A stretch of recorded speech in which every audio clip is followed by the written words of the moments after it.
Hi friends, అందరూ ఎలా ఉన్నారు? Welcome to Ranjith sir channel. Sorry, కొంచెం పని ఉండడం వల్ల ఈ 3 days నుంచి వీడియోస్ పోస్ట్ చేయలేకపోతున్నాను. సో నేను ఈరోజు ప్రవేశిక అనే టాపిక్ని చదవడం జరిగింది. ప్రవేశిక నేను నోట్స్ అనేది ఇలా రాశాను, చూడండి.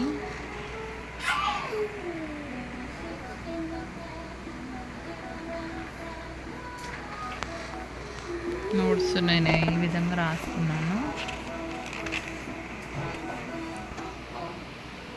ప్రవేశిక అంటే ఇండియన్ పాలిటీలో నేను ఏంటంటే ఫస్ట్గా ఇండియన్ పాలిటీ నుంచి మన ప్రవేశిక అనేది స్టార్ట్ చేశాను. నేను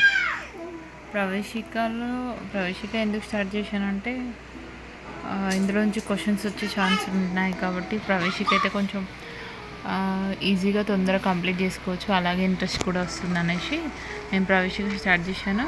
సో మనకు ప్రవేశికలో ఏంటంటే మెయిన్గా మనం గుర్తుంచుకోవాల్సింది ఏంటంటే ప్రవేశికలో అంటే భారత ప్రజలమైన మేము అని ఇక్కడ స్టార్ట్ అవుతుంది కాబట్టి ఇక్కడ నుంచి భారత ప్రజలమైన మేము సర్వసత్తాక సౌమ్యవాద లౌకిక ప్రజాస్వామ్య గణతంత్ర అండ్ సో ఆన్ ప్రవేశిక అని ఉంటుంది. కాబట్టి ఇది మెయిన్గా మనం సర్వసత్తాక సౌమ్యవాద లౌకిక ప్రజాస్వామ్య గణతంత్ర అనేది మెయిన్గా గుర్తుంచుకోవాలి.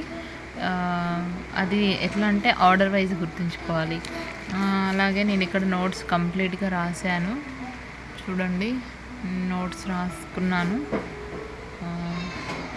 ఓకేనా. ఇంకా సామ్యవాద విధానాల క్షీణత, సామ్యవాద విధానాల పరిణామ క్రమం, ఓకే. లౌకిక అంటే మత ప్రమేయం లేని రాజ్యం అని, ప్రజాస్వామ్యం, ప్రత్యక్ష ప్రజాస్వామ్యం, పరోక్ష ప్రజాస్వామ్యం గురించి రాశాను.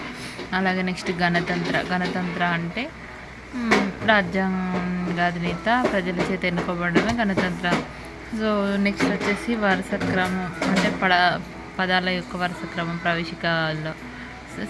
నెక్స్ట్ ఇది రాశాను అన్నట్టు సర్వసత్తాక సౌమ్యవాద లౌకిక ప్రజాస్వామ్య గణతంత్ర, సమగ్రత సమైక్యత అనేది కూడా ఇందులో భాగం.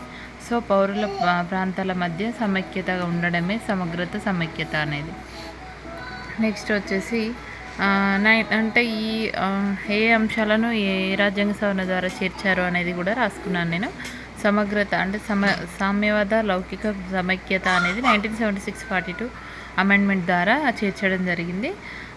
నెక్స్ట్ 1950లో భారత రాజ్యాంగం అమల్లో ఉన్నప్పటి నుంచి ఉన్న పదాలు అయితే సర్వసత్తాక ప్రజాస్వామ్య గణతంత్ర అనేది ఉండడం జరిగింది. నెక్స్ట్ వచ్చేసి భారత రాజ్యాంగాన్ని ఎన్నిసార్లు సవరించారు అంటే రాజ్యాంగాన్ని అయితే 104 సార్లు సవరించారు, ప్రవేశికను అయితే ఒక్కసారి మాత్రమే సవరించడం జరిగింది. ఇది మాత్రం కంపల్సరీ గుర్తుంచుకోవాలి. మెయిన్పై 104 times అనేది సవరించారు. తర్వాత ఒక్కసారి ప్రవేశికను మాత్రం ఒక్కసారి మాత్రమే సవరించారు. నేను రాసుకున్న ఈ నోట్స్ అనేది ఇందులో ఏమన్నా మిస్టేక్స్ ఉంటే మీరు నాకు చెప్పండి, కామెంట్ బాక్స్లో కామెంట్ చేయండి. నేను ఇంకా ఏమన్నా మర్చిపోయి ఉంటే రాయలేదు అని అనుకుంటే మీరు మిస్టేక్స్ చెప్పండి, నాకు కామెంట్ బాక్స్లో కామెంట్ చేయండి. మీ సపోర్ట్ నాకు ఎప్పుడు ఉండాలి. నేను ఇలా రాసాను, ఇది ఒక మెయిన్ పాయింట్ చూడండి. ప్రవేశిక రాజ్యాంగంలో అంతర్భాగం అవునా కాదా అని ఉంటే కొన్ని కేసుల ద్వారా అంతర్భాగం అని చెప్పిన కేసులు ఉన్నాయి, అంతర్భాగం కాదు అని చెప్పిన కేసు ఉంది. నేనేంటంటే అది బేరుబారి కేసు 1960 అనేది ప్రవేశిక అనేది అంతర్భాగం కాదు అని చెప్పేసి అని అన్నది. ఆ కేసు రెడ్ పెన్తో రాశాను, చూడండి. అంతర్భాగమే అని చెప్పిన కేసులు Kesavananda Bharati case, Minerva Mills case, S R Bombay case, LIC of India case ఇవి. అండ్ నెక్స్ట్ వచ్చేసి స్టేట్మెంట్స్ ఎవరు ఇచ్చారో దాని మెయిన్ సారాంశం మొత్తం రాసుకోకుండా మెయిన్ సారాంశం మాత్రమే రాసుకున్నాను. సో ఇది అండి నా నోట్స్. మీకు ఈ నోట్స్ ఓకే అనిపిస్తే చెప్పండి.